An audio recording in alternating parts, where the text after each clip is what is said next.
Va ora in onda Zoom, il drive time in mezzo ai fatti con Antonino Danna.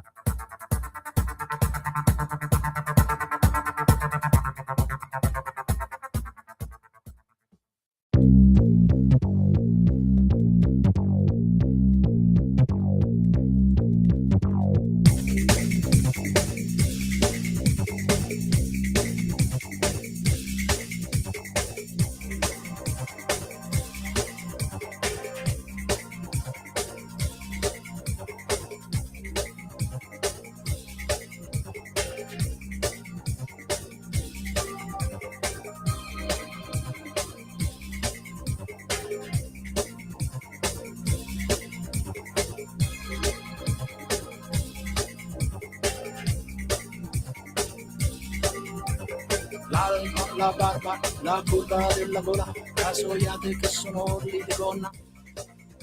La luce ancora sonnomassida, un tono da ostetrica che è urgente. Apre gli occhi sul mondo partoriente ed è a disposizione. L'alba, la barba presa con le buone. Offrire la gola al tocco leggero, l'alba, la lanolina candida. Gli uccelli apprestatissimi nell'aria, come chiodi senza quadri alle pareti. Ed è ancora mattina.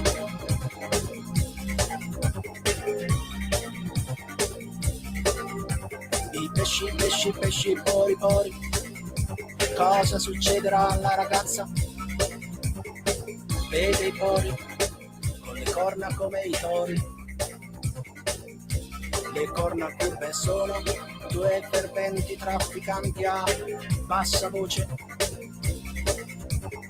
Sotto la croce.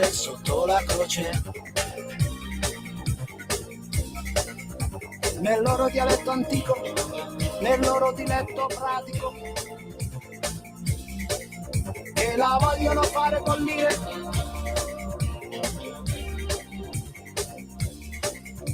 che la vogliono suonare appesa al campanile, che la vogliono ricoprire di cioccolata, che la vogliono servire in bocca. Buonasera Antonino, a te la linea. Amiche e amici miei, ma non dell'avventura, buonasera, siete sulle magiche onde di Radio Libertà, questo è Zoom, il drive time in mezzo ai fatti, io sono Antonino Danna e questa è la puntata numero 1147 di oggi, giovedì 5 di marzo dell'anno del Signore 2026, cominciamo la nostra trasmissione, vi ricordo date il sangue, in ospedale serve sempre, salverete vite umane, chi salva una vita umana salva il mondo intero. Secondo appello, radiolibertà.net, fesso chi non lo legge perché vi perdete un bellissimo sito, un bellissimo giornale online dove ci sono i liberamente del direttore responsabile Giovanni Sallusti, gli auto da fede di Giulio Cainarca, la rassegna stampa di Semivarin, videopillole e molto altro ancora. 340-670-9659 per le vostre zap o WhatsApp che dir vogliansi, per le vostre telefonate 0292947222 quando lo dirò io. Un'ultima cosa che io vi dico, avete appena ascoltato Lucio Battisti, Cosa succederà alla ragazza del 1992, questo è uno dei dischi bianchi di Lucio Battisti con Pasquale Panella, dei dischi che vengono riscoperti solo adesso perché erano più di 30 anni avanti e lo saranno ancora di più fra altri 100. Natalia, ben trovata, buon lavoro. Adesso però arriva lui implacabile come sempre. Vi ricordo, ascoltate La Borsa e il TG realizzati in collaborazione con il sussidiario.net, alle 13 il TG, alle 18 La Borsa. Adesso implacabile come sempre Pierluigi Magnaschi, diritto e rovescio. Vai pure Natalia. La reazione di Teheran all'offensiva israeliana e americana sembra piuttosto scomposta. Oltre ai prevedibili lanci di missili su Israele e sulle basi militari americane presenti in Medio Oriente, gli iraniani hanno infatti colpito Arabia Saudita, Bahrain, Kuwait, Giordania, Emirati Arabi, Qatar e Oman. Paesi questi che, almeno ufficialmente, avevano negato fino a pochi giorni prima il sostegno a eventuali azioni americane che ora invece si sono compattati contro l'Iran. Riyadh, l'Arabia Saudita, ha addirittura messo le sue installazioni militari a disposizione di Washington. Cina e Russia hanno protestato, ma senza troppa convinzione. Persino la Turchia ha preso decisamente le distanze da Teheran. Gli unici alleati rimasti agli Ayatollah sono per il momento Iraq e Pakistan, un po' poco per fronteggiare la potenza di fuoco di USA e Israele e di tutti quelli che stanno già cercando di saltare sul carro dei vincitori. Sempre implacabile Pierluigi Magnaschi, e adesso Qui Parlamento. Qui Parlamento. Io voglio dare il bentornato all'onorevole Eugenio Zoffili, ben trovato. Sì, buonasera a lei, buonasera a Radio Libertà, buonasera ai radioascoltatori.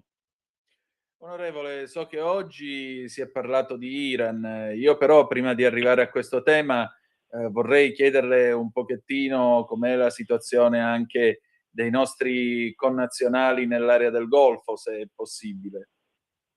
Guardi, è da 6 giorni, da quando si è manifestato il conflitto, che anche personalmente come parlamentare sto ricevendo tantissime telefonate di concittadini, di connazionali che sono in difficoltà, che sono bloccati nelle zone del Golfo, ma anche in altri paesi che hanno difficoltà a rientrare. Io ci tengo a ringraziare veramente tanto le persone, anche i funzionari che stanno lavorando in questo momento per dare assistenza ai nostri connazionali. In primis penso agli operatori dell'unità di crisi della Farnesina, che sono attivi H24, così come la nostra rete diplomatica.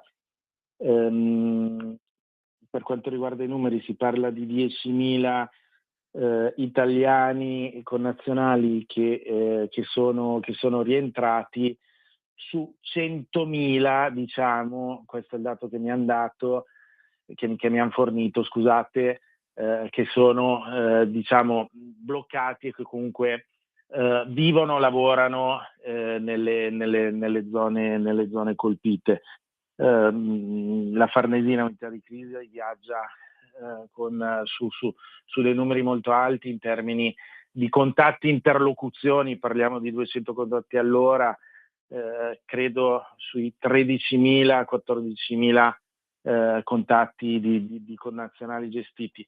L'indicazione che diamo è assolutamente quella di registrarsi al sito dove siamo nel mondo.it, di consultare viaggiaresicuri.it, perché questo serve, ed è un'informazione molto utile e importante, serve alla Farnesina, al nostro governo, di avere diciamo una mappatura anche in termini di dati, di contatti telefonici degli italiani all'estero, e questo andrebbe fatto sempre per ogni viaggio, soprattutto in queste condizioni di crisi. Questo sicuramente. E senta, per quanto riguarda la situazione, il momento è quello che è, ovviamente, da un punto di vista sia storico che politico. Sì, oggi sono venuti in aula per le comunicazioni, come sapete, il ministro della Difesa e il ministro degli Esteri.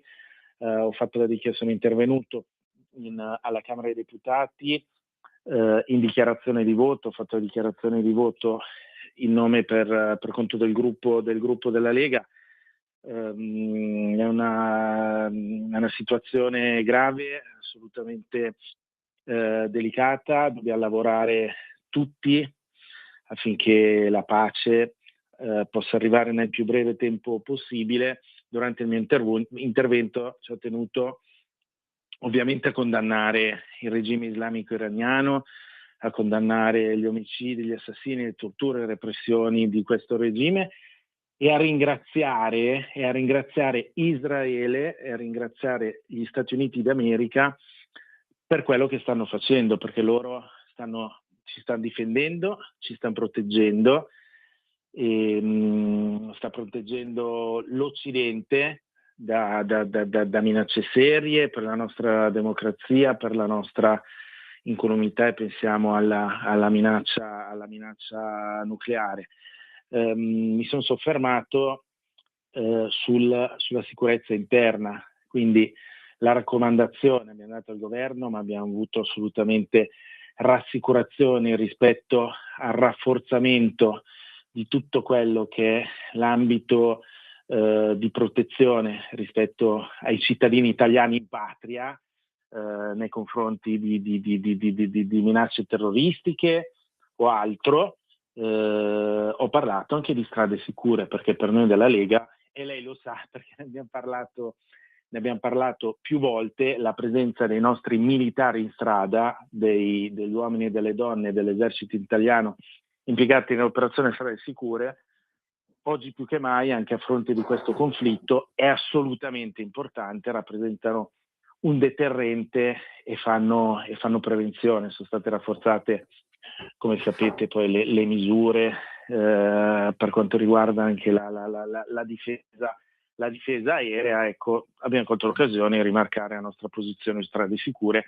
Ci sono 6.800 militari, soldati dell'esercito italiano impiegati da nord a sud, nei punti sensibili, negli aeroporti, nelle ferrovie. Ecco, noi abbiamo di nuovo chiesto il potenziamento di questo contingente. Quindi noi auspichiamo che la pace possa arrivare il prima possibile. Lavoriamo in questa direzione in ogni ambito dove la Lega è rappresentata. Siamo soddisfatti del fatto che le basi aeree saranno usate solo per funzioni logistiche, non per azioni di guerra.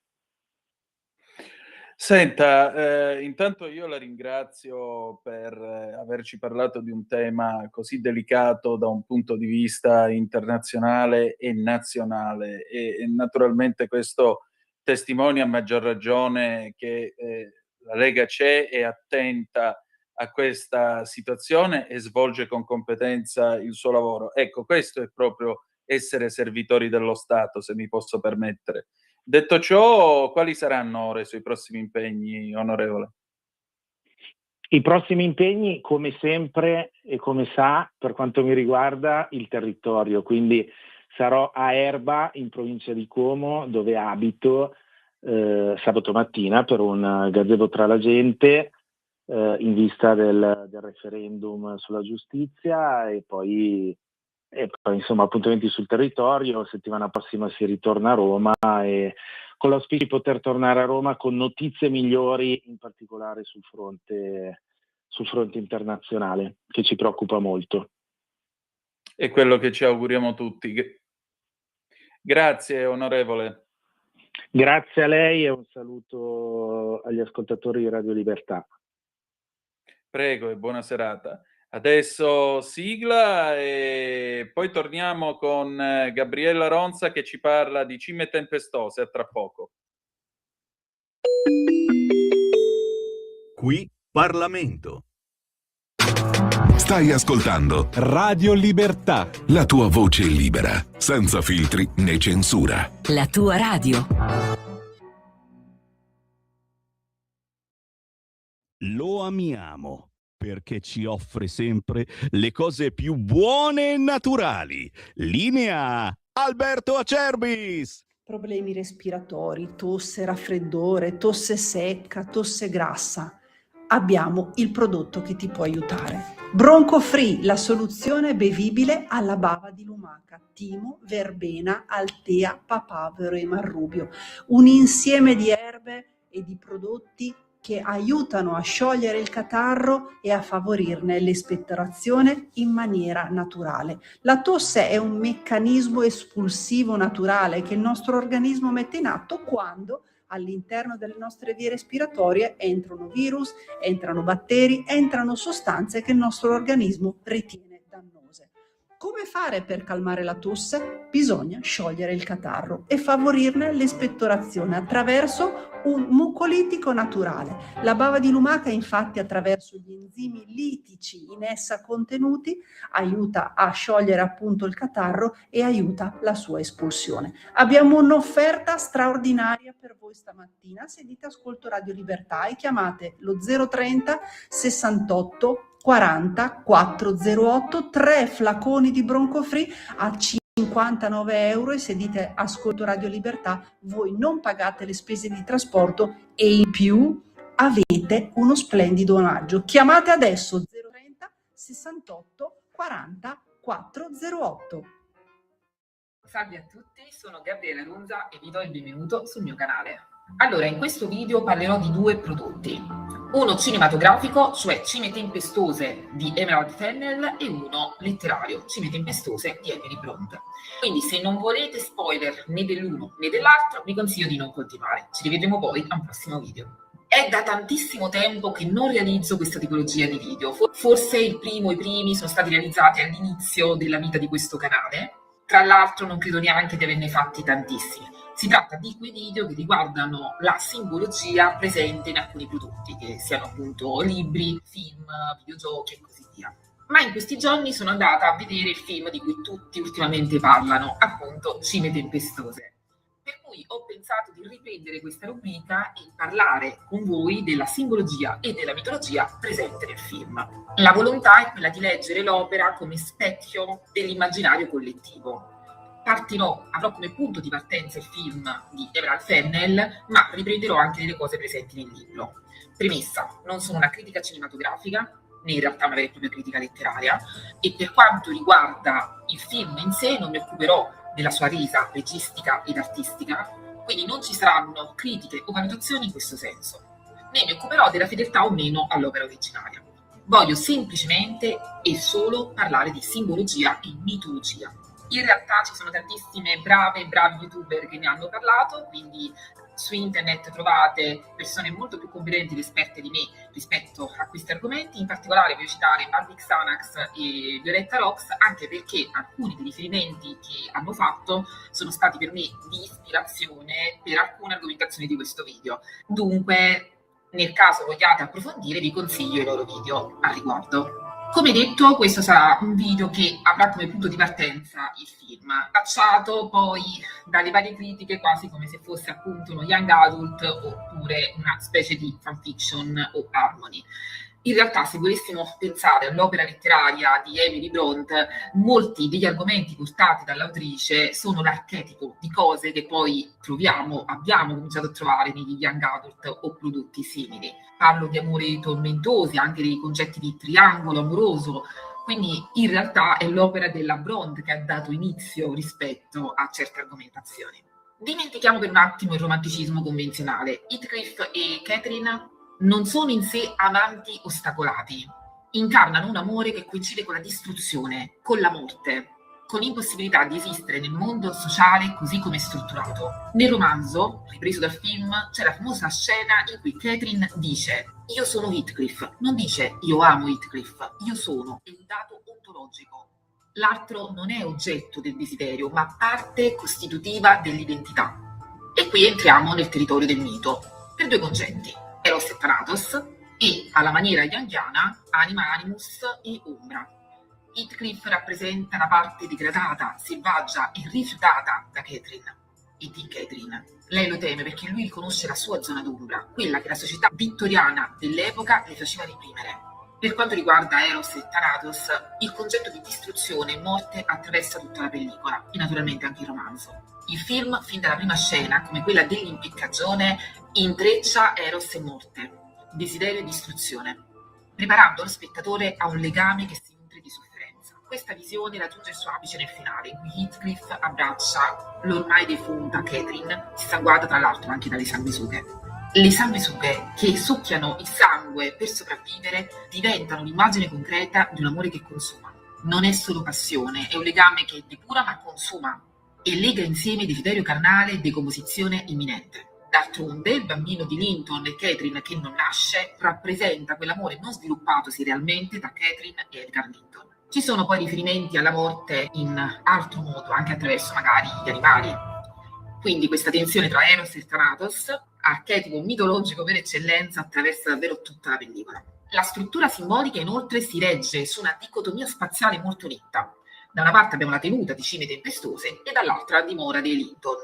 La tenuta di Cime Tempestose è una casa esposta al vento, ferita dagli elementi, rappresenta la natura, l'istinto e il caos primordiale.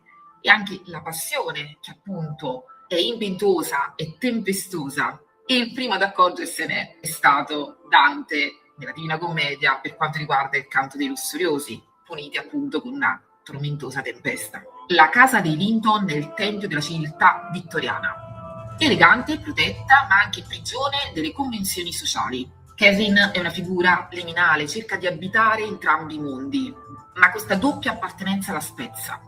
La bughiera dello Yorkshire non è semplicemente un altro mondo, è il contromondo, cioè il contro convenzioni sociali, dove le convenzioni sociali appunto vacillano e riemerge l'elemento primordiale. Gli spazi inoltre inglobano e prendono la forma dei personaggi. La stanza di Catherine è tappezzata con la nuance della sua pelle. Gli animali ingabbiati dei Linton rappresentano appunto questa prigionia.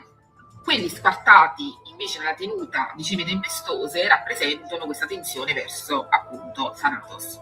Emerald Fennell d'altronde amplifica la dimensione sensoriale attraverso vari elementi carichi di significato psicologico. I fluidi, le uova rotte, la gelatina, richiamano sia i fluidi proprio corporei, per quanto riguarda le uova rotte anche il liquido amniotico, dunque la nascita ma anche la fragilità stessa della vita. Il rosso dei vestiti che indossa Margot Robbie evoca la passione ma anche il sangue, perfino quello del menarca che determina il passaggio all'età adulta per le donne. I nastri di cui parla Isabella Linton così spesso, e di rimando anche Catherine, sono rappresentativi di catene. C'è una parte che il film non ha esplorato, quella della generazione successiva a Heathcliff e Catherine, che invece, come sappiamo, è presente nel romanzo della Brontë. In quel caso si parla di una tragedia ereditaria, che è tipica dei miti, in particolare quelli greci. L'ossessione, il problema, si sposta anche alle generazioni successive, ai figli dei protagonisti, suggerendo la ciclicità del destino. Nel romanzo tutto inizia e finisce nella dimensione della spettralità, che è ripresa ovviamente anche nel film, giocando sul colore bianco di alcuni costumi, come quello del matrimonio tra Edgar e Catherine.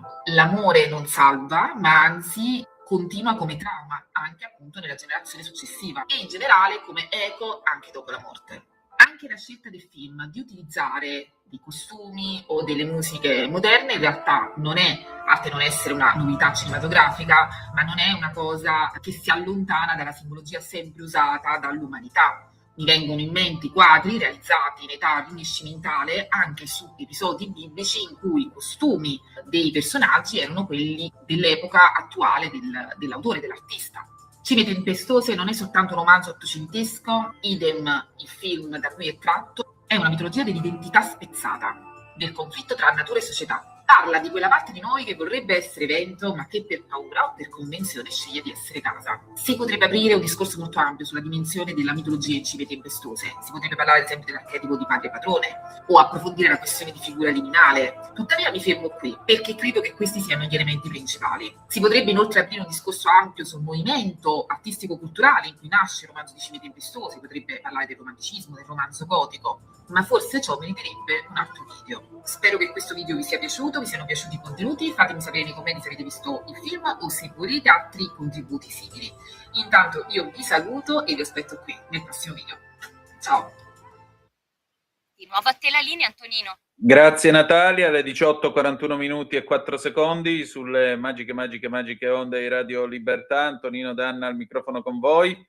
Avete ascoltato la nostra Gabriella Ronza e adesso è giunto il momento di andare in Spagna. Andiamo a vedere un pochino come la gente ha preso la questione della lite tra Trump e il primo ministro Sanchez. Ne parliamo con la nostra Anna Maria De Luca, che è da quelle parti, e poi parliamo anche di legge Basaglia e della figura di Basaglia, questo psichiatra che portò alla chiusura dei manicomi. Vai pure, Natalia. E allora questa sera io ho il piacere di ritrovare la nostra Anna Maria De Luca, che come sapete è una psicologa, ma è anche un'esperta di questioni della scuola. Incidentalmente, per motivi professionali, la nostra Anna si trova in Spagna. Stamattina immagino che dopo tutta la lite che c'è stata tra Trump e Pedro Sanchez non sono mancati i commenti. Tra l'altro vedo qui un giornale online, credo di Barcellona, Trump rompe tutta la relazione con la Spagna, un alleato terribile. Feijóo, che è il leader del PP, il partito di centrodestra, accusa Sanchez di irresponsabilità dopo appunto il rifiuto da parte dell'esecutivo all'uso delle basi di Rota e Morón, che peraltro sono le basi volute dagli americani negli anni 50 durante la guerra fredda come prezzo per liberare la Spagna, aprirla al mondo durante il franchismo. Ecco, e che altro succede, Anna? Buonasera e bentrovata. Buonasera a tutti. Sì, è un momento, come dire, di fibrillazioni internazionali, come sappiamo bene.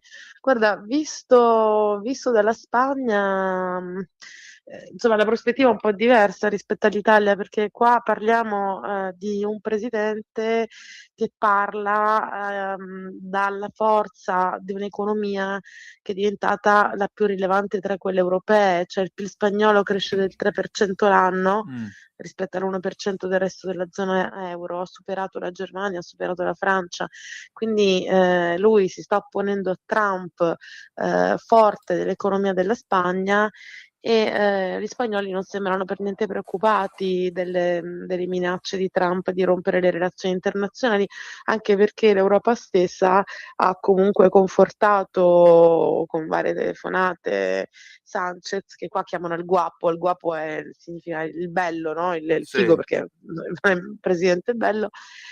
Comunque lui ha avuto come dire, delle risposte positive dall'Europa, perché non si può mettere dazi solo ad un paese dell'Europa, no? Chiaramente l'Europa è unita e quindi non è contemplabile l'idea di poter mettere i dazi solo alla Spagna.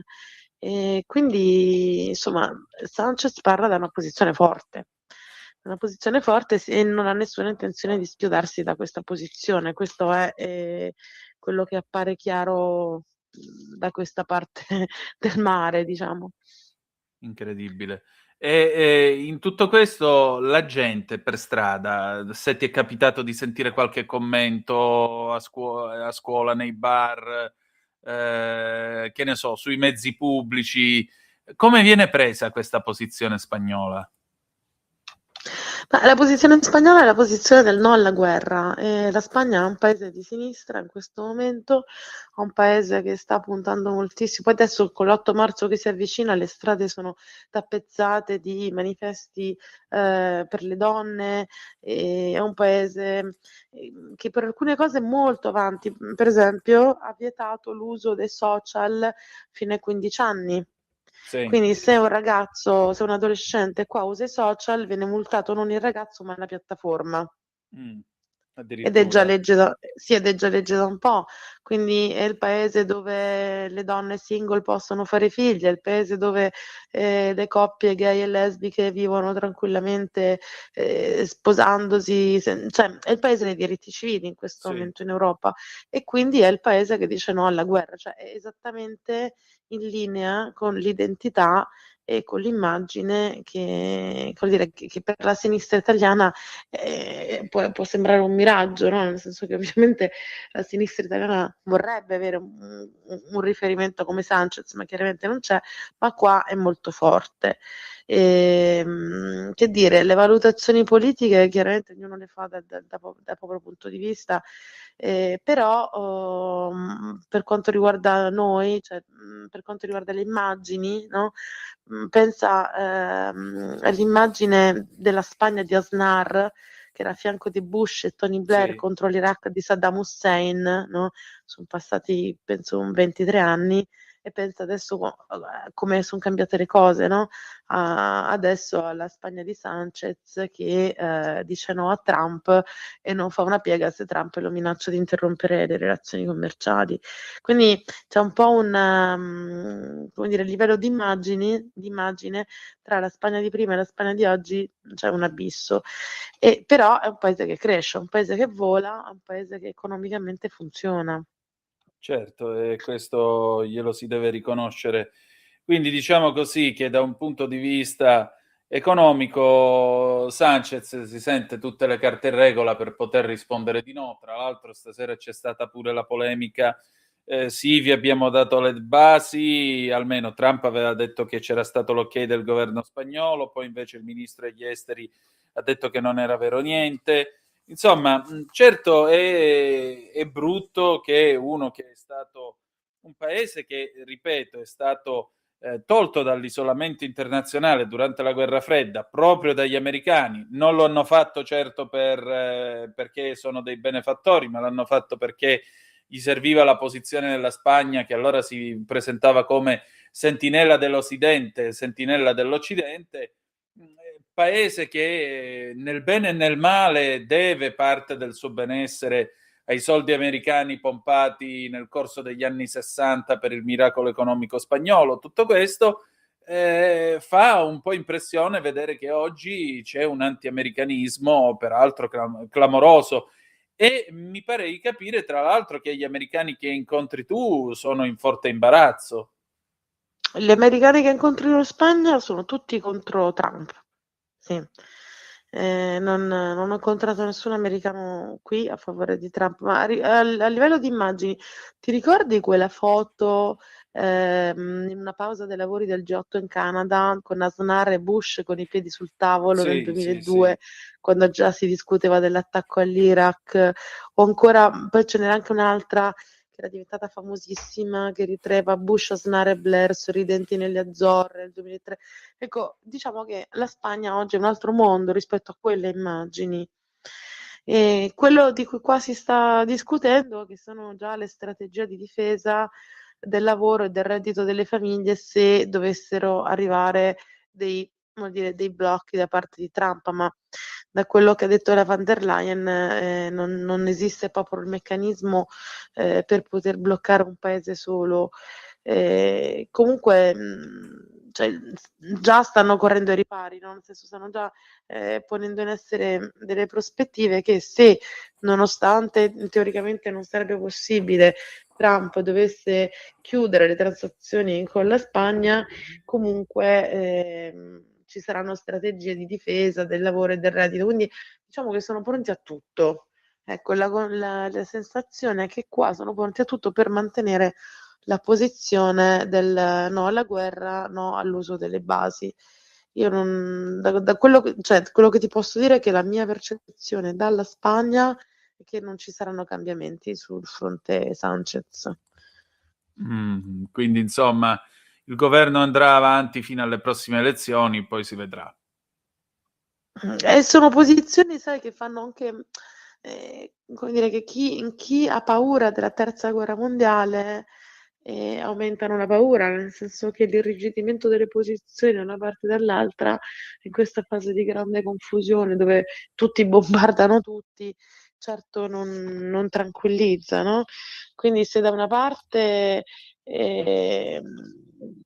come dire, Sanchez ricorda a Trump che esiste il diritto internazionale, dall'altra parte bisogna anche rendersi conto che un paese come l'Iran, chiaramente con un regime terribile, io conosco diversi amici iraniani che sono giorni che festeggiano la caduta del leader islamico, e sono comunque preoccupati perché non è detto, no, che la successione sia poi una successione reale, perché se non sbaglio questo che è stato indicato ad interim in qualche modo comunque faceva parte più o meno dell'ambiente dell'ambiente conservatore, cioè al momento sono felici che sia caduto il dittatore, però non è ancora certo che questo corrisponda a un vero cambiamento, una vera libertà. Cioè la strada ancora è lunga, spetta sicuramente alla popolazione prendere in mano la situazione, però tu hai visto come la popolazione stessa si è spaccata, c'è chi Sì, festeggia e c'è chi piange.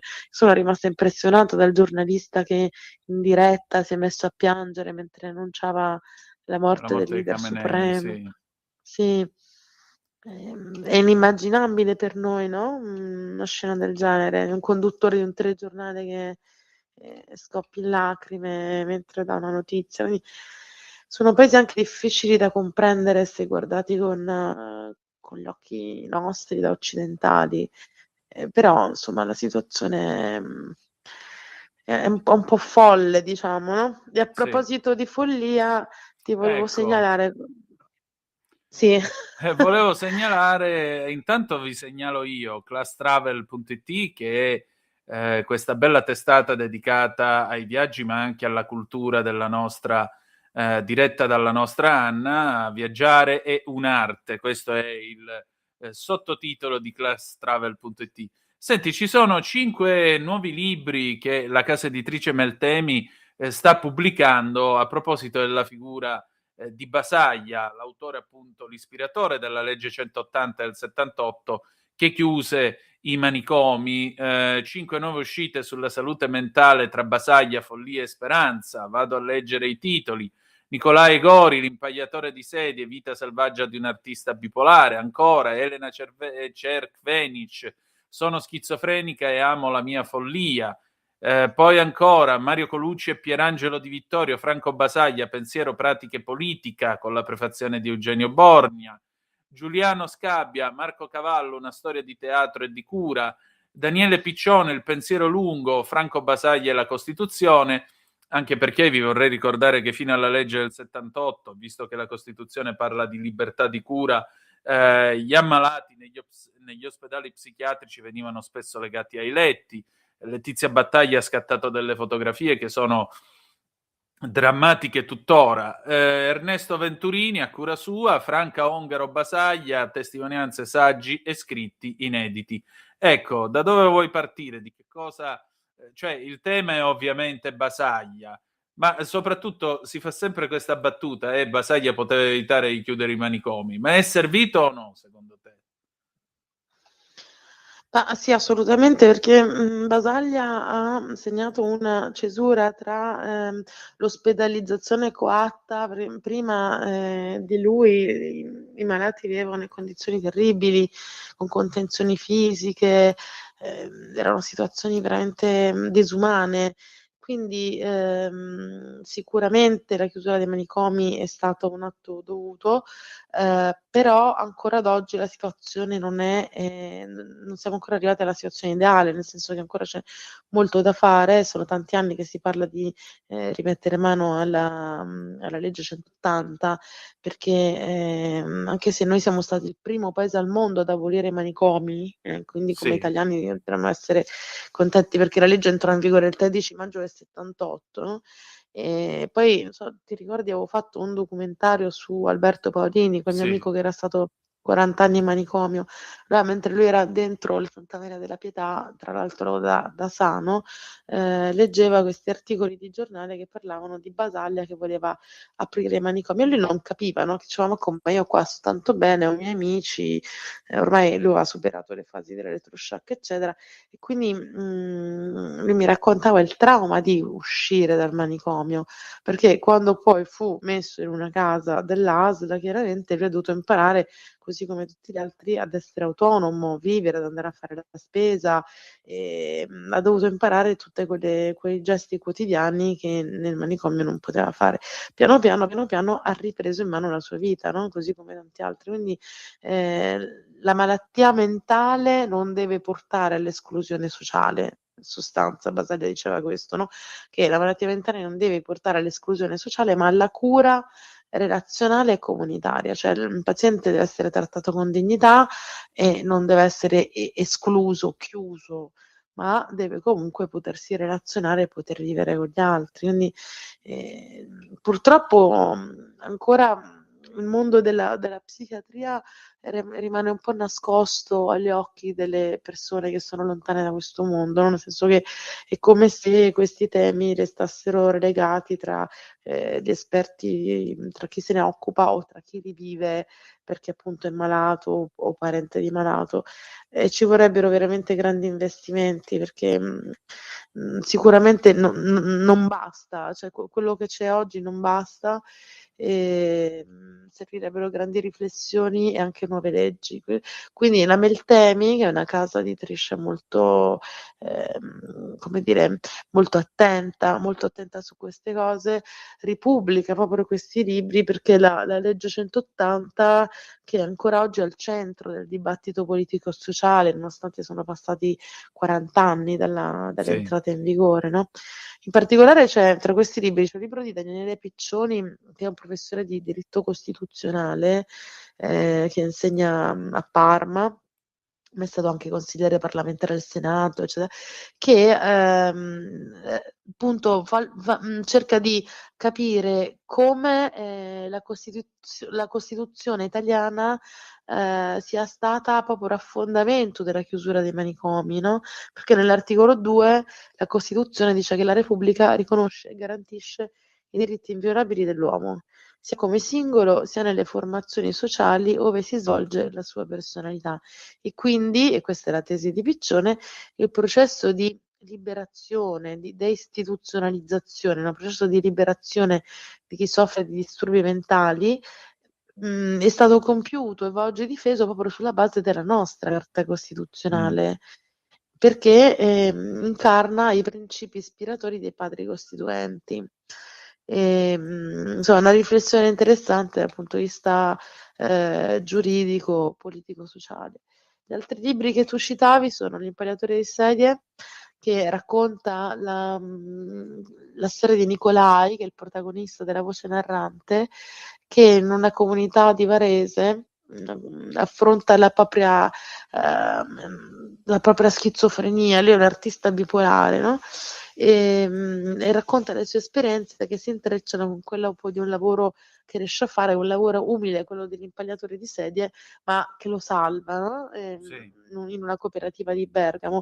E quindi è delicato questo suo racconto che alterna dolore, vitalità, follia, razionalità, cioè scava proprio nel cuore delle contraddizioni umane, cioè così come Nicolai mentre restaura queste sedie ricostruisce la trama dei suoi frammenti di vita rotti, ma capaci comunque di rinascere, quindi anche uno sguardo lucido sulla tossicodipendenza, sulla salute mentale, sulla speranza. È una storia molto molto forte, molto personale, molto interessante, così come quella di Elena, nell'altro libro Sono schizofrenica e amo la mia follia. Elena che intraprende un lungo e profondo viaggio dove scopre come convivere con questa sua malattia e come imparare anche ad amarla come parte di sé. Quindi un racconto in forma di diario, è un'opera coraggiosa, no? Scritta proprio da chi vive la malattia dall'interno, e quindi un libro che tende a smontare i pregiudizi e a farci vedere la schizofrenia proprio con lo sguardo netto di chi la vive.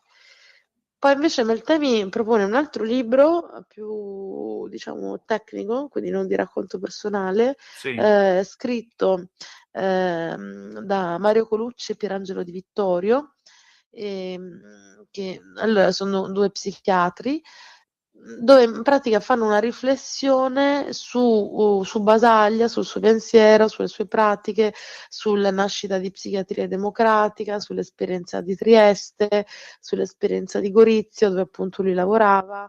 Fanno un po' un'analisi della legge che poi ha portato alla chiusura dei manicomi. E infine c'è Marco Cavallo, una storia di teatro e cura scritto da Giuliano Scabbia, che che oltre ad essere l'autore del libro è un personaggio di teatro molto importante e che conosceva Basaglia. E adesso non so se tu ricordi la storia di Marco Cavallo, però a un certo punto nel manicomio di Trieste proprio i malati diciamo un gruppo di artisti insieme ai malati realizzarono questo cavallo gigantesco, alto 4 metri, un cavallo azzurro, che idealmente poteva contenere tutti i desideri e sogni dei ricoverati, e Basaglia decise di portarlo fuori, no, di portarlo in città. Quindi erano i malati che uscivano per entrare in città e per entrare in contatto con le persone che erano fuori dal manicomio. Ed è, cioè da allora è un po' il simbolo in tutto il mondo della sensibilizzazione dei problemi che riguardano la salute mentale. Un'esperienza pazzesca quella di Marco Cavallo, che è rimasta insomma nella letteratura mondiale, sempre. Sì, sì, sì. E quindi insomma, sai, in questo momento storico in cui sembrano tutti impazziti, che quasi stanno spolverando le armi per la terza guerra mondiale, leggere con questi libri che invece fanno il punto sulla vera malattia mentale, no? Sulla malattia psichiatrica, sulla legge di Basaglia, eccetera, da un certo punto di vista ci rassicura, perché ci fa capire che in fondo probabilmente sono solo giochi politici. Io non credo che, insomma, non credo in ipotesi apocalittiche, perché non so tu, ma io chiunque incontro mi dice godiamocela oggi perché domani non si sa, ci avviciniamo alla terza guerra mondiale. Io non credo questo, voglio essere ottimista. Nemmeno io lo credo, detto tra noi. Vero? Sì, sì, sì. Però è importante invece, mentre vuol dire i grandi della terra giocano sullo scacchiere internazionale, io posso occuparmi di cose molto più piccole, come appunto leggere e proporre di leggere questi libri che la Meltemi ha deciso di ristampare in modo molto intelligente, perché se sono temi di cui dimmi. No, anche perché in questi tempi così contorti l'essenziale è coltivarsi, quindi vai avanti con la tua riflessione, prego. No, Meltemi, sai, Meltemi è il nome di un vento del Mediterraneo, si lega anche a Melusina, che è una sirena a 2 code, che poi è il logo della casa editrice. Praticamente il nome nasce da un racconto mitico francese dove la sirena simboleggia la volontà proprio dei fondatori di pubblicare dei libri che orientino e guidino i naviganti del pensiero, no? Quindi c'è questo romanticismo dietro la Meltemi. Infatti si occupa fondamentalmente di scienze umane, dal 94 che pubblica saggistica, però appunto fondamentalmente nel campo dell'antropologia, della sociologia, anche degli studi coloniali, della psicologia, quindi ha dei titoli particolari che difficilmente si possono incontrare in altre case editrici, quindi sono temi, quelli che la Meltemi sceglie, molto di taglio molto particolare e molto profondo, ma trattato con grande professionalità, quindi sono libri sicuramente di nicchia, tra virgolette, ma che vale la pena leggere. Molto volentieri, allora seguiremo il tuo consiglio e per adesso ancora grazie e ci ritroviamo tra una settimana. Va bene, va bene. Sono contenta che anche tu sei ottimista sul futuro dell'umanità. L'ottimismo è il profumo della vita, diceva il cantore delle piccole cose, Tonino Guerra. Quindi, sì. Certo, lui lo diceva per un negozio di elettronica, noi lo diciamo per termini più umani.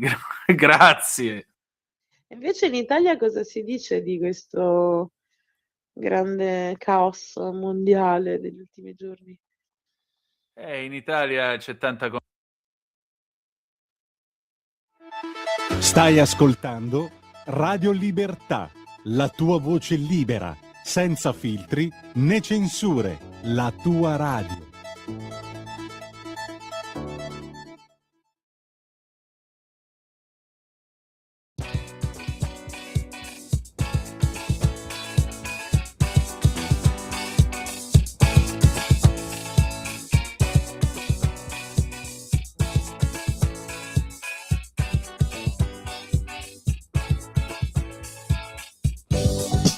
Ancora tu. sorprende, lo sai.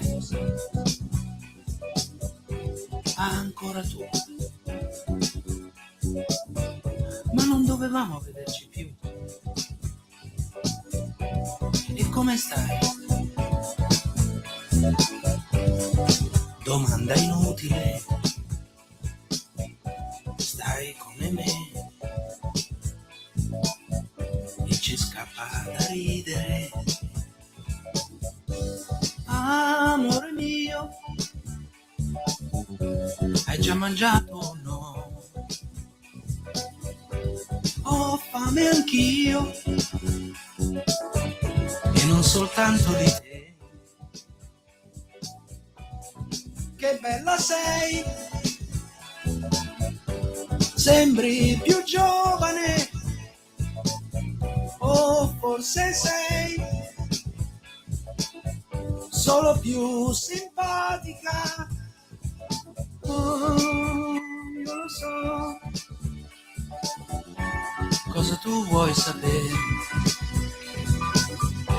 Nessuna no. Ho solo ripreso a fumare. Sei ancora tu, purtroppo l'unica, ancora tu,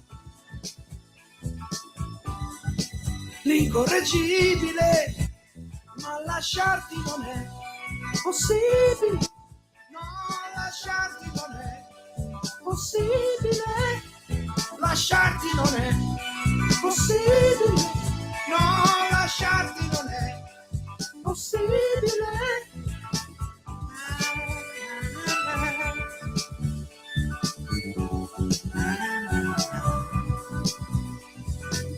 Na, na, na, na. Na, na, na. Sei ancora tu, purtroppo l'unica, ancora tu,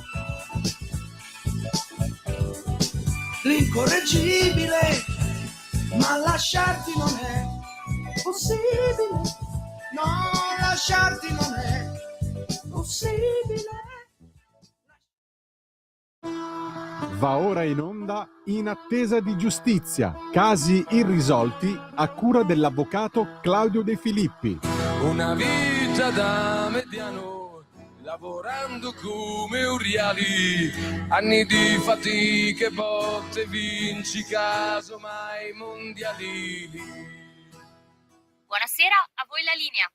Grazie Natalia, alle 19.09 in questo momento avete ascoltato Lucio Battisti con Ancora tu, come potete ben immaginare qui si parla del 1976, Lucio Battisti, la batteria, il contrabbasso eccetera, è appena il caso di ricordare appunto che il 5 marzo del 1943 in quel di Poggio Bustone, provincia di Rieti, nasceva appunto il dio della musica leggera italiana, perché è inutile che stiamo a fare discorsi.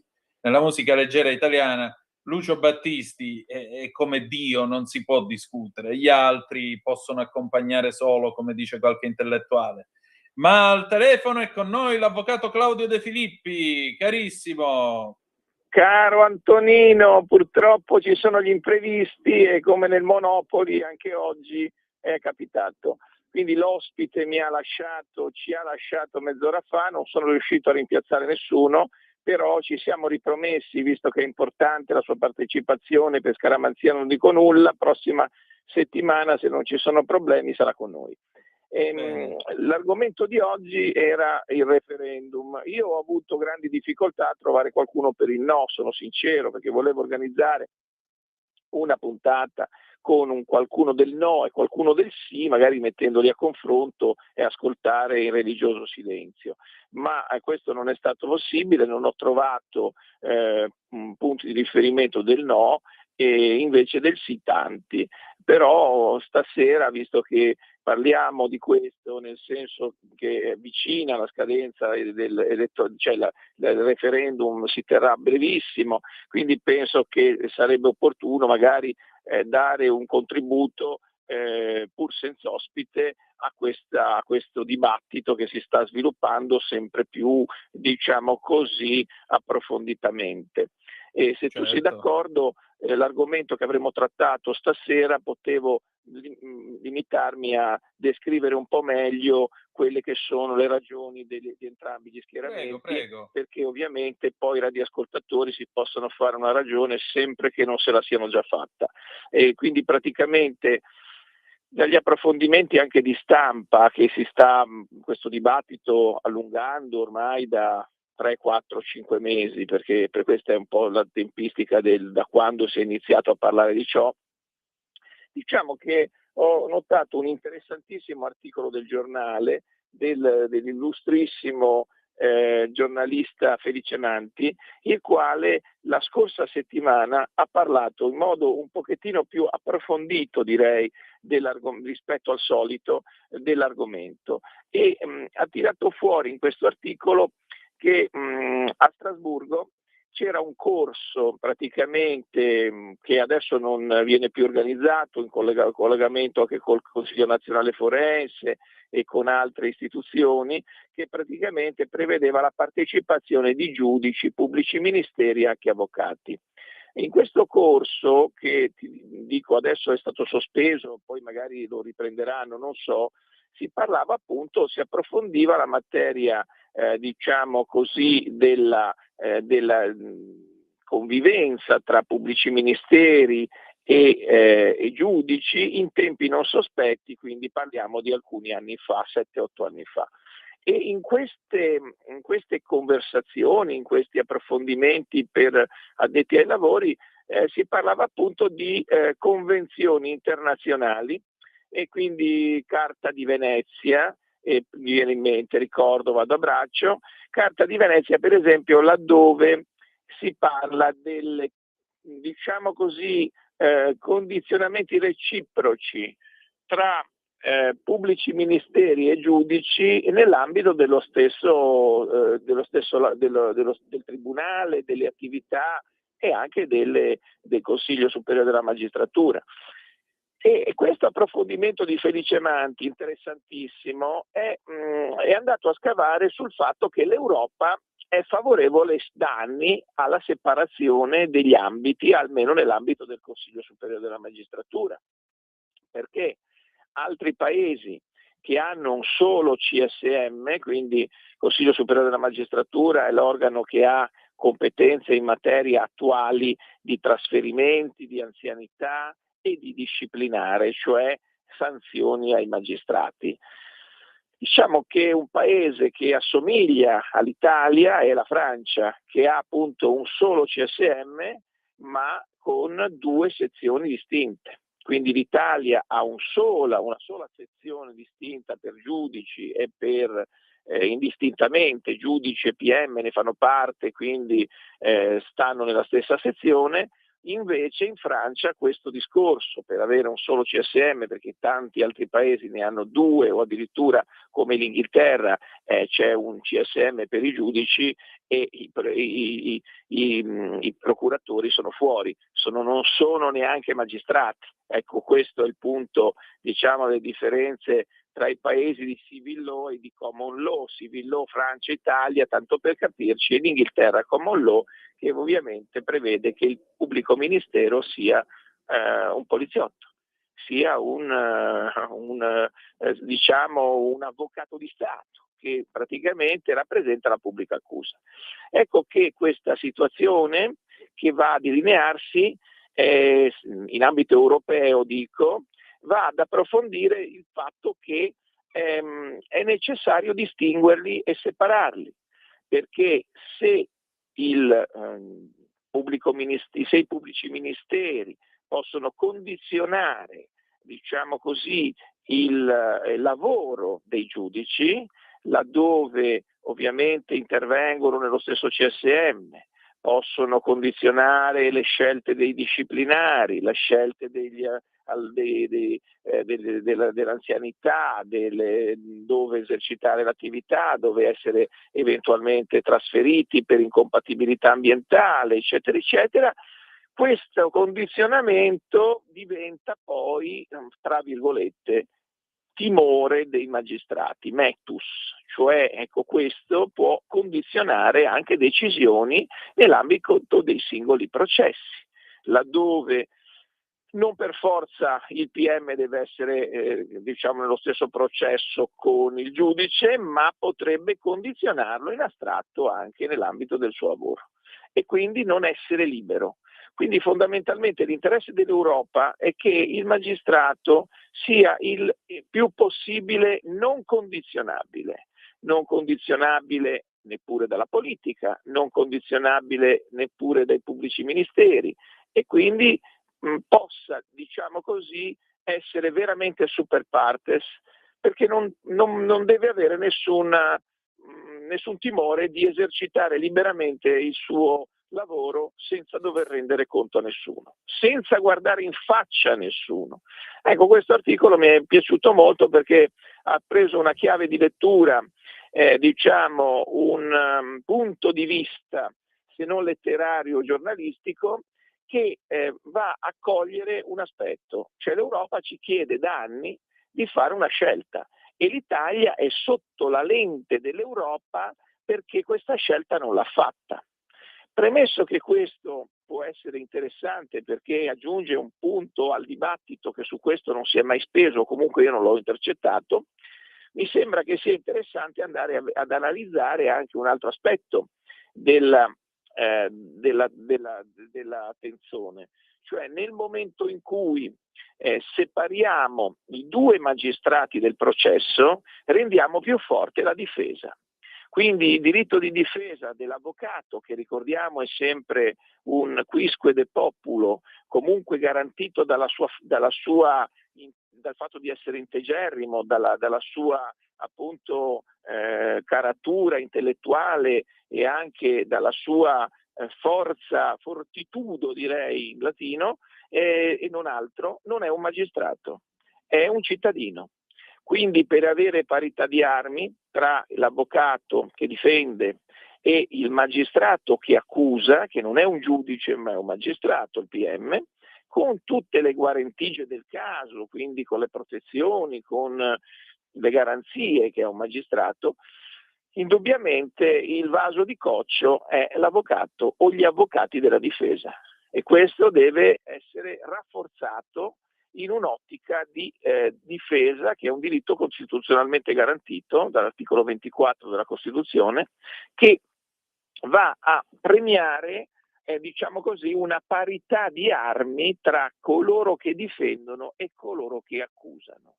Questa è un'utopia ovviamente, laddove chi accusa ha praticamente, faccio un esempio solo da questo punto di vista, tanto per capire, una maggiore capacità di diciamo indagine e di intervento nel processo penale, per esempio laddove si facciano le indagini. Ovviamente il pubblico ministero può, se il testimone non viene, a farlo accompagnare dai carabinieri, dalla polizia, dalla Guardia di Finanza, l'avvocato, se deve fare delle indagini difensive, è sprovvisto di questo sistema, quindi può solo sperare che il testimone venga spontaneamente, ma se non viene a testimoniare, a studio, a fare le indagini documentate, registrate, eccetera, eccetera, l'avvocato non può fare nulla. Può solo chiedere al PM di farle, sempre che le voglia fare, a vantaggio di. Ecco che poi, ovviamente, non ne parla nell'articolo del giornale, ma questo è un argomento importante. Il pubblico ministero dovrebbe anche svolgere le indagini a favore del reo o di colui che in astratto può essere reo, perché sappiamo sempre che il reo non lo è fino a prova definitiva, fino a sentenza definitiva, fino al giudizio finale della Cassazione, quindi non colpevole fino a sentenza finale. Ma questo diciamo dovere del pubblico ministero viene in qualche modo messo in secondo ordine, viene messo in disparte rispetto alla prassi. La prassi è che il pubblico ministero, nonostante abbia il dovere di raccogliere anche le prove a favore dell'indagato, dell'imputato, eccetera, eccetera, spesso non lo fa, perché ovviamente preferisce, per ragione di sua tesi, suo teorema, andare a verificare solo le prove, diciamo, contro, più che le prove a favore. Ecco, questo argomento potrebbe essere potrebbe perdere di valore se venisse rafforzata la difesa, l'avvocatura, perché allora a quel punto non c'è bisogno che sia messo nelle mani del pubblico ministero, che la pubblica accusa, il destino dell'imputato o dell'indagato, e invece sia la difesa a garantire questa maggiore forza nel raccogliere le prove a discarico e quindi sostanzialmente svolgere l'attività che adesso dovrebbe, in astratto, dico dovrebbe, condizionale, svolgere la pubblica accusa. Comunque queste sono questioni che il cittadino fino a un certo punto poi riesce a comprendere, però quando si trova, purtroppo, e speriamo che non capiti ovviamente a tutti, ma a tanti sì, si trova in un processo e il suo convincimento e quello che pensava della giustizia a volte crollano miseramente, perché si trova ad essere solo, si trova ad essere abbandonato, si trova a non avere abbastanza potere, l'avvocato nel suo caso, per tranquillizzarlo anche e soprattutto se è innocente. Per cui questo, perché ovviamente questo discorso che si può sempre fare errori, e questo è uno dei temi della campagna del sì contro il no, ci sono troppi errori, ma gli errori continueranno ad esserci, potranno essere limitati, ma ci saranno sempre. Quindi fondamentalmente nel momento in cui accettiamo che l'errore è una variabile che non si può escludere in assoluto, quindi ci sarà, è questione di frequenza, è questione di numeri, ma alla fine l'errore è sempre in agguato, rimane il rimedio da parte del sistema giudiziario, cioè nel momento in cui il sistema giudiziario non reagisce con l'indifferenza, non reagisce con il mito del giudicato, uno è un pregiudicato e quindi basta, è finita così. No, serve l'anticorpo, serve che il sistema possa emendarsi e possa sostanzialmente fare rimedio a quello che è stato fatto da parte di alcuni come errore. Quindi questa è la cosa più importante. Purtroppo quando si parla, e qui il progetto di legge appunto sottoposto non ai cittadini per il referendum, ma collegato al referendum confermativo, parla di responsabilità del magistrato che sbaglia. E su questo nessuno dice nulla, nel senso che quando uno sbaglia deve pagare. Ma non vorrei che questo discorso della responsabilità poi fosse un alibi per non far emergere gli errori giudiziari e quindi alla fine non dare giustizia a chi l'attende a volte da una vita. Quindi questo mio, questo discorso che sto facendo è per dire: è vero che i magistrati devono pagare se sbagliano, e ci mancherebbe altro, ma se rendiamo il timore della punizione più forte della voglia di fare giustizia, ne vanno ad avere un danno gli innocenti, e questo non sia mai. Cioè lo Stato, noi sappiamo, deve pagare quando il magistrato sbaglia. Probabilmente attualmente diciamo così, il contributo da parte dei magistrati che sbagliano è troppo leggero, è troppo minimale, e quindi serve un aumento della responsabilità del magistrato, ma che non sia tale da indurre altri colleghi o altri organismi che ne devono poi statuire, che poi alla fine sugli errori giudiziari fino a prova contraria attualmente sono sempre i giudici che stabiliscono se c'è un errore. Non vorrei che fosse poi un'arma a doppio taglio per far sì che non emerga la verità. Ecco, quindi responsabilità dei magistrati sì, aumento delle responsabilità dei magistrati sì, che non è oggetto di questo, ma eventualmente potrebbe essere oggetto di una riforma sulla responsabilità dei magistrati, però non tale da indurre il sistema giudiziario a fare quadrato, come un po' sta facendo, diciamo un po' da tempo. Quindi questo discorso qua vuol dire che si preferisce non punire eccessivamente il giudice che ha sbagliato, che comunque deve essere punito, perché poi c'è una responsabilità dello Stato, perché l'attività del giudice è un'attività che contempla un errore e questo, l'errore è in agguato, non si può escludere, questo è un assioma che dovrebbe essere compreso da tutti, però questo non deve portare poi a far sì che alla fine per evitare responsabilità di qualcuno non vi sia poi giustizia e quindi vanificare l'attività degli stessi avvocati che come me cercano di portare avanti dei casi di errore giudiziario e ovviamente tra mille difficoltà e peripezie e a volte impiegando anni, ma tanti anni e non vedendo nulla di concreto, non vedendo nessun risultato. Ecco, questa è la cosa più importante, potenziare, Antonino sa che io ho sempre questo ritornello,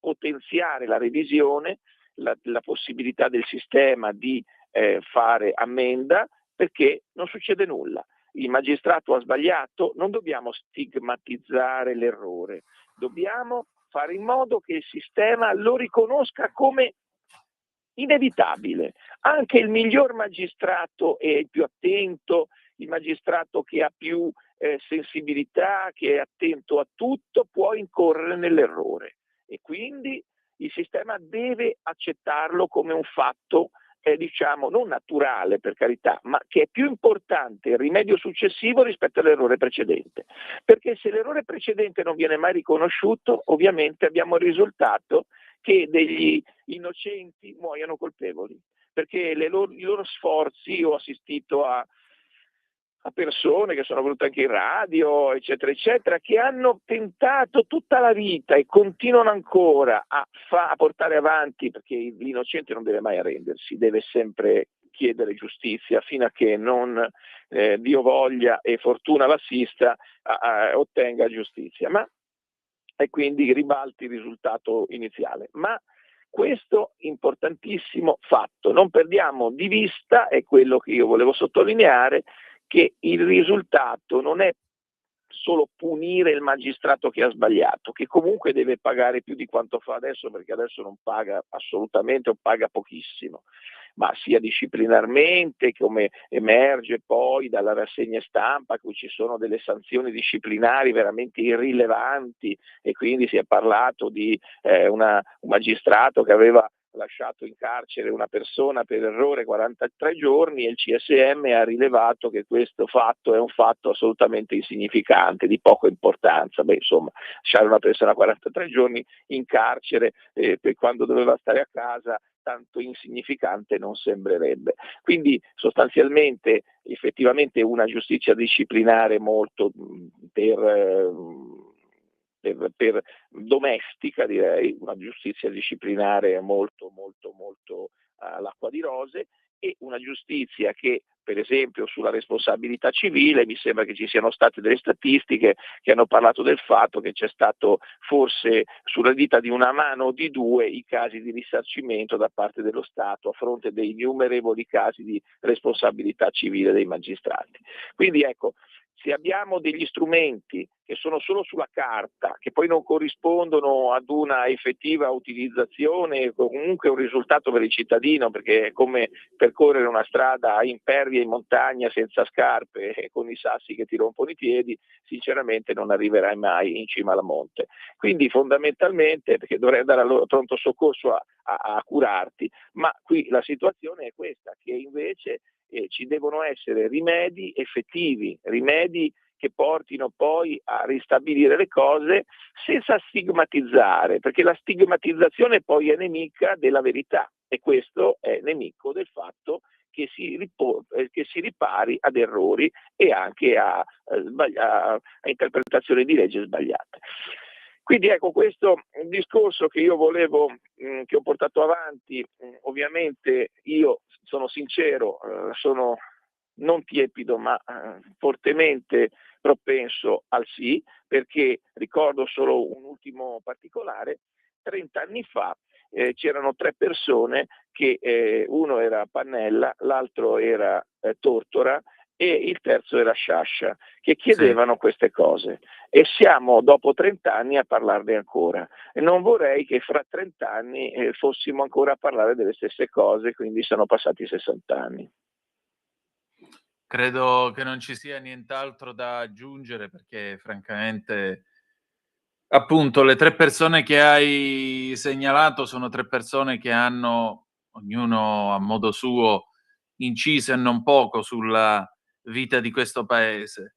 Leonardo Sciascia è stato uno di quelli che insieme con Pannella e con il Partito Radicale negli anni '80 ha cercato di aiutare il più possibile Enzo Tortora, dare voce alla sua oscena vicenda giudiziaria, e a maggior ragione la cosa più importante è camminare su quelle nobili orme, con buona pace di chi fa delle interviste in cui il figlio di Licio Gelli ha tutto il gioco che vuole a parlare di suo padre, a dire ma stanno realizzando tutto quello che mio padre aveva immaginato. Ecco, evitate di stare a sentire certe supposizioni.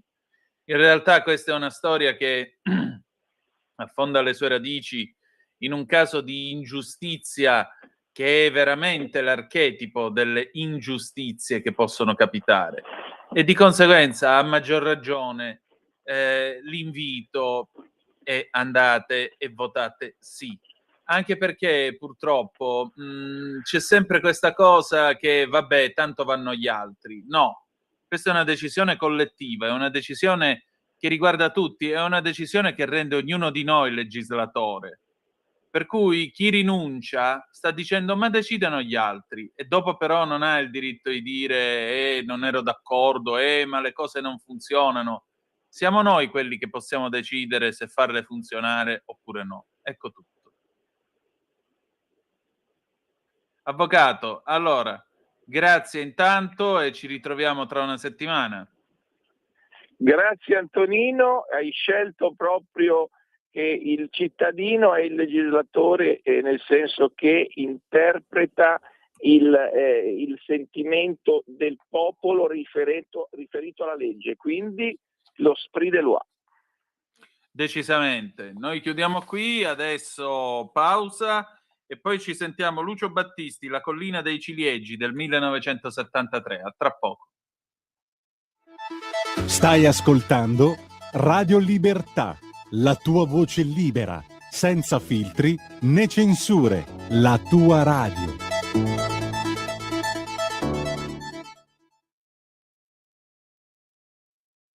E se davvero tu vuoi vivere una vita luminosa e più fragrante, cancella col coraggio quella supplica dagli occhi. Troppo spesso la saggezza è solamente la prudenza più stagnante. E quasi sempre dietro la collina è il sole. Ma perché tu non ti vuoi azzurra e lucente? Ma perché tu non vuoi spaziare con me, volando intorno alla tradizione, come un colombo intorno a un pallone, frenato e con un colpo di becco ben aggiustato, Ferraro e lui giù, giù, giù,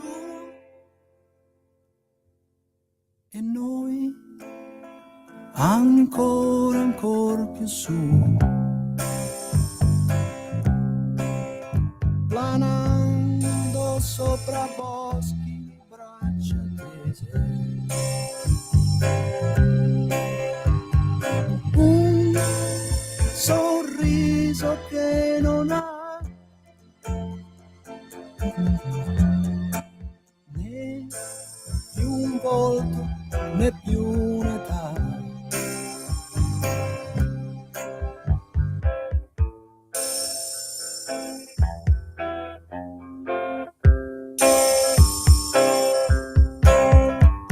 E respirando brezze che dilagano su terre senza limiti e confini, Ci allontaniamo e poi ci ritroviamo più vicini. E più in alto e più in basso. Di nuovo a te la linea, Antonino. Grazie Natalia, alle 19:36 minuti e 5 secondi sulle magiche onde di Radio Libertà. Antonino Danna al microfono con voi. Lucio Battisti, La collina dei ciliegi, 1973, 0292947222, il telefono è aperto per voi, ma c'è già una telefonata. Pronto, chi è là?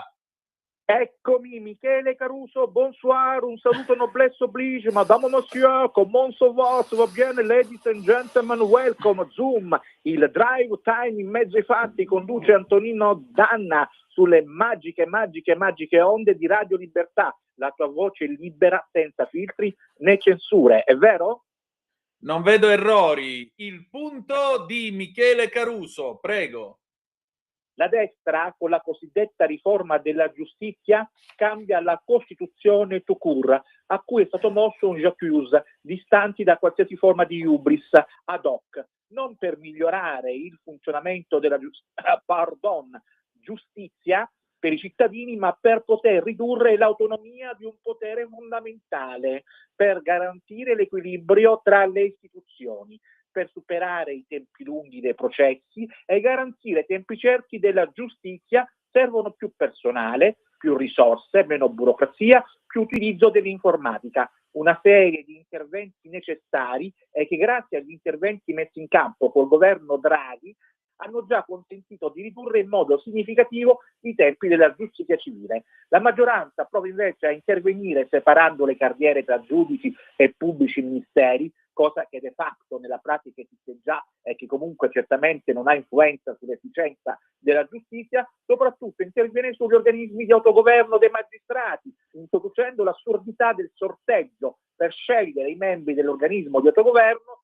riducendone così, con la scusa delle correnti, rappresentanza e autorevolezza. Insomma, la sostanza dell'intervento del governo Meloni è quella di poter condizionare e indebolire l'indipendenza della magistratura rispetto ai condizionamenti della politica. D'altra parte è evidente in questi anni la volontà di delegittimare tutte le istituzioni, dalla Corte dei Conti all'autorità anticorruzione, fino appunto alla magistratura, quando facendo ciò che impone la Carta Costituzionale, su cui si fondano i diritti principali di ogni cittadino, svolgono la propria funzione non assecondandone il governo. Anche questa riforma è figlia, se non soprattutto, della volontà di non tollerare il controllo e le istituzioni che devono intervenire a garanzia e tutela di tutti i cittadini, cercare di spiegare che chi controlla non serve, anzi è dannoso, deleterio, veramente fuorviante, perché mette i bastoni tra le ruote a chi deve poter comandare senza dover sottostare alle regole condivise. È uno dei messaggi più gravi che il centrodestra sta cercando di far passare. Non si tratta di considerare i magistrati infallibili o di difenderli per partito preso, ma di tutelare un equilibrio dei poteri fondamentali per la democrazia.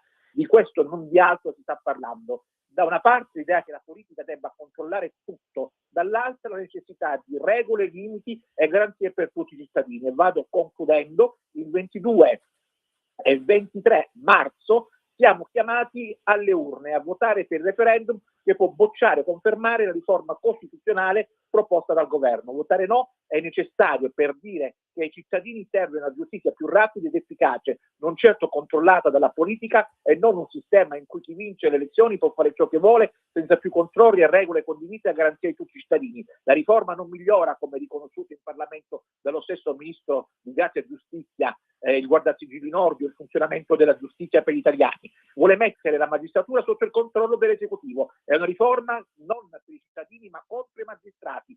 Serve votare no per impedire che gli equilibri previsti dalla nostra bella Costituzione a garanzia dei cittadini vengano stravolti e non calpestati. Da Michele Caruso, grazie e buona serata. Bene, l'avvocato De Filippi aveva il problema che non aveva trovato un ospite che parlasse per il no, per cui direi che questa sera avremmo potuto chiamare Michele Caruso. Allora, il concetto è molto semplice. Non è vero che la magistratura perderà l'autonomia qua, la Costituzione non viene toccata nell'articolo 104 che parla dell'autonomia e indipendenza della magistratura, per cui tutto questo non ha assolutamente senso. Vedo qua un po' di messaggi. Antonino, hai fatto l'annuncio a questo personaggio. Quando chiami tu faccio l'annuncio a te, insomma, voglio dire. Telefona a lui come potete telefonare tutti voi, però stranamente quando io dico il telefono è aperto telefona a lui ma non telefonate voi. In compenso mandate questi messaggi. Ragazzi, però cerchiamo di metterci un po' tutti d'accordo qui. Bene, andiamo avanti con la nostra trasmissione, sono già le 19:41 minuti e 30 secondi e diamo un'occhiata alle agenzie, perché la guerra continua purtroppo, e siccome la guerra continua andiamo a vedere allora che cosa ci dice l'ANSA e vediamo un po' che cosa ci dice la BBC. Allora, per quanto riguarda l'ANSA, eccola qui, Macron sente Roma e Atene insieme per l'invio di mezzi militari a Cipro, Trump no al figlio di Khamenei, il presidente USA vuole essere coinvolto nella scelta della nuova guida suprema di Teheran, Fox News, offensiva dei curdi in Iran, la Casa Bianca avrebbe offerto copertura aerea, le autorità di Erbil smentiscono. Ancora, Crosetto, massimo livello di protezione, può succedere di tutto, Tajani, sostegno alla difesa aerea dei paesi del Golfo. La Meloni, accordi bilaterali per le basi, polemiche per l'assenza in Parlamento, Tajani verrà quando lo riterrà opportuno. La Premier, non abbiamo nessuna richiesta, non siamo in guerra, non c'entriamo. Sospettato un collaboratore per l'omicidio del patron di Telepordenone, Mario Ruoso, ucciso ieri sera nella sua abitazione, gli investigatori, una mattanza. 20enne accoltellata a Milano, 4 minori in carcere per tentato omicidio, è morto il 27enne ferito con un'arma da taglio a Parma, è accaduto ieri in un appartamento del centro, indagano i carabinieri, le basi militari che gli USA potrebbero chiedere all'Italia, Stati Uniti e NATO usufruiscono di diverse strutture concesse in uso dal nostro paese. Abbiamo poi la BBC che fa la diretta naturalmente, sono stati sentiti alcuni cittadini iraniani, è stancante, mi sento in trappola, questo è quello che dicono gli iraniani che parlano con la BBC durante i bombardamenti israelo-americani e in particolare, insomma, pensate che la BBC Verify ha accertato che circa 1000 imbarcazioni sono ferme di qua e di là dello stretto di Hormuz, che vi ricordo essere la porta di transito per la bellezza del 20% del petrolio greggio mondiale. Vi do una notizia io, visto che oggi pomeriggio ci ho lavorato, la troverete domani su Italia Oggi. La notizia è che oggi pomeriggio il presidente della Corea del Sud ha chiesto al suo governo di studiare delle misure alternative, perché pensate, la Corea del Sud importa il 70% del suo fabbisogno di petrolio greggio dal Medio Oriente e ora con lo stretto di Hormuz praticamente possono andare a scopare il mare, e il 20% del consumo di gas nazionale. Per cui attenzione, perché come vedete per alcuni paesi del mondo soprattutto il blocco di Hormuz è un problema molto più grave di quello che può essere dalle nostre parti. Araghchi, il ministro degli esteri iraniano, dice che Teheran è pronta a confrontarsi contro un'eventuale invasione di terra americana e non ha paura del fatto che gli americani entrino nel paese. NBC gli ha chiesto se avesse paura di un'invasione terrestre e lui ha risposto no, la stiamo aspettando. Siamo pronti per questa guerra, ha aggiunto. Sì, quando vi resteranno i mortaretti in mano, visto che ogni giorno diminuiscono, secondo i conti del Pentagono, il numero e l'entità dei lanci di missili da parte di Teheran. Con questo noi abbiamo finito. Appuntamento domani alle 17:30 con Chilometro Zoom. La sigla finale è Lucio Battisti, Don Giovanni, il primo disco realizzato con Pasquale Panella, anno di grazia 1986. Grazie per essere stati con noi e ricordate che the best, malgrado tutto, is yet to come, deve ancora venire. Vi ha parlato Antonino Danna, buonasera.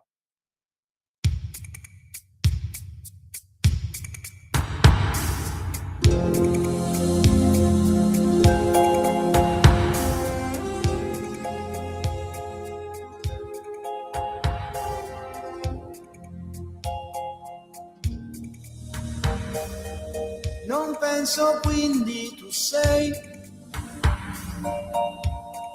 questo mi conquista. L'artista non sono io, sono il suo fumista. Son santo, mi illuminò. Oh, tanto mi stima te.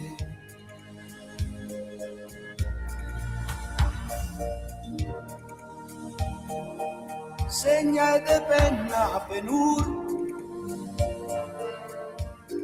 sono Don Giovanni, rivesto quello che vuoi,